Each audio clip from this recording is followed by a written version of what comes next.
ይህንን ቪዲዮ ለኢትዮጵያውያን ሴቶች በሙሉ ሼር አድርጋችሁ እንድታደርሱልኝ እፈልጋለሁ። እሺ ለሴቶች ሼር ማድረጋችሁንም እንዳትረሱ።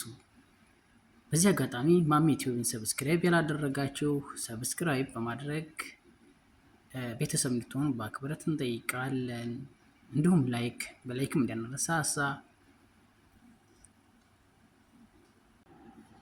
ሰላም አለይኩም ወራህመቱላሂ ወበረካቱ። ውድና የተከበራችሁ የማሚ ዩቲዩብ ቻናል ቤተሰቦች እንደምን አላችሁ? ሰላም በያላችሁበት ሰላማችሁ ብዝት ይበል። ዛሬ እንግዲህ የሆነ ነገር ልጠይቃችሁና ሸር ታደርጉልኝ ስል በአክብሮት ጠይቃችኋለሁ። ጉዳዩ ምን መሰላችሁ? ሴቶችን ይመለከታል። በተለይ በአረብ ሀገር ለሚኖሩ ሴቶች ኢትዮጵያውያን በሙሉ የመዳም ቅመም እየተባላችሁ ለምትጠሩት ማለት ነው። እናማ ምን መሰላችሁ? በቲክቶክ ገጼ ላይ ሼር አድርጌ ነበር ትናንት ወዳ ብዙዎች ሰዎች ሼርም አድርገውልኛል፣ አይተውታል። እስከ 2000 ምናምን ድረስ ኮሜንት ድረስ መጥቶልኛል። ይበልጡን አንብቤዋለሁኝ። እና ምን መሰላችሁ ሴቶችዬ፣ ስማችሁ እንዲቀየር ብዬ ሆነ ጥያቄ ነገር አቅርቤ ነበረ። ብዙዎቹ ግን አዎ እንዲቀየርልን እንፈልጋለን፣ እስካሁን ድረስ እየቆረቆረን ኑሯናል፣ እንኳንም እንደዚህ ያልክልን፣ ግበርልን፣ በረካውንልን ኮሜንት አጥልቀውታል። ኮሜንቱንም ቆረጥ አድርጌ አመጣላችኋለሁ፣ እንዴት እንደሆነ ታውታላችሁ። ኮሜንቱን ካያችሁ በኋላ እንደምታምኑ ብዬ ነው። በኋላ እመለሳለሁ፣ ታውታላችሁ።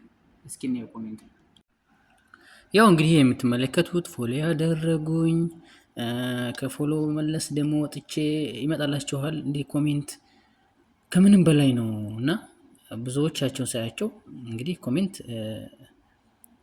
ጠብቆ በቀጣይ ዙር አሁን ይሄ ኮሜንታቸው ነው የመለስኩላቸውን። ይሄ ገና ያልመለስኩት አለ።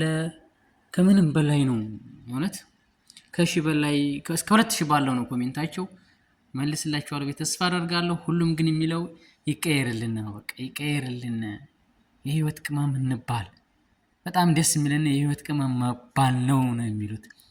እናም እናንተስ ምን ትላላችሁ? ምን ታስባላችሁ? ይቀየርልን የምትሉ ለሁሉም ሰው ሼር አድርጉላቸው። ሁሉም ሰው ይስማ። ትልቅ ሰዎች ትልቅ ታዋቂዎችም ይስሙትና እንዲቀየርላቸው እያልኩ ነው። አሁን ይሄ ሁሉ ኮሜንት የህይወት ቅመም በለን፣ የህይወት ቅመም እንድትሆን እንፈልጋለን የሚል ነው። በቃ በሙሉ ከላይ እስከታች ድረስ የእውነት እኔ ራሱ ይህንን ያህል ይሆናል ብዬ አልጠበቅኩትም እና እንዲሳየው በጣም ግርም ነው አለኝ። እንደዚህ በቃ ለመቀየር ጉጉት አላቸው፣ እንዲቀየርላቸው ይፈልጋሉ ማለት ነው አልኩት። እናማ የቲክቶክ ቤተሰቦች ይህንን አቅርበዋል። የዩቲዩብ ቤተሰቦች ደግሞ ምን እንደምትሉ መስማት ስለምፈልግ ነው ይህን ጥያቄና ይህን ነገር ወደ እናንተ ይዤ የመጣሁት። ለሚመለከተው ሰው በስነ ስርዓት በሁሉም በትናችሁ ጥሩ መልስ እጠብቃለሁ ከእናንተ። መቼም እንግዲህ ብዙም የሚያስከፋኝ የለም በቲክቶክ እስካሁን። እናንተ እንደማታስከፉኝ ተስፋ አለኝ፣ ጥሩ ነገር ይዛችሁን እንደምትመጡ።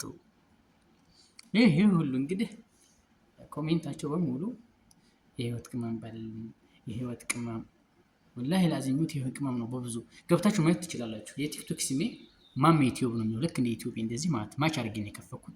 ገብታችሁ ማየት ትችላላችሁ ካላመናችሁ ማለት ነው። ውዶች ኮሜንቱንም እንግዲህ ያው እንዳያችሁ ነው። ያን ያክል አለ።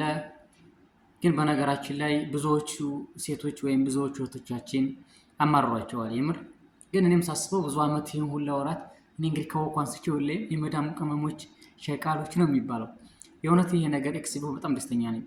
ምን አለ ብናቆለማመጣችሁ ወይስ በምርጥ ሁኔታ ብንጠራችሁ? ብዙዎቻችሁ አርግልን ያሉት ምን መሰላችሁ? እኔ ያስመረኳቸው አንደኛ የወንዶች ቅመም ወይም ደግሞ የህይወት ቅመም ብትባሉስ ምን ችግር አለው ብዬ ነበር የጠየኳቸው። ብዙዎቹ ግን የመረጡት የህይወት ቅመም ባልን፣ የህይወት ቅመም እንድንባል እንፈልጋለን፣ በዚህ እንጠራ ብለው ነው ብዙዎች የኮመቱት። ስለዚህ የዩቲዩብ ቤተሰቦች እናንተስ ምን ትላላችሁ? ትስማማላችሁ ወይ? ደስ የሚላችሁ ከሆነ እንስማማለን እያላችሁ በኮሜንት እየገባችሁ ደስታችሁን አካፍሉኝ። ሀሳብ አስተያየታችሁንም እየጻፋችሁ ይሁንልነች ደስተኛ ነን ካላችሁ በዚሁ እንዲሆን ለሁሉም ሼር እያደረጋችሁ የኢትዮጵያውያን በሙሉ እንዲደርስ እንድታደርጉልኝ ሲል በአክብሮት ጠይቃችኋለሁ። ሀሳብ አስተያየት እየጠበቅኩኝ በሌላ ቪዲዮ ውስጥ የምንገናኝ ድረስ ሰላም አለይኩም ወራህመቱላሂ ወበረካቱ።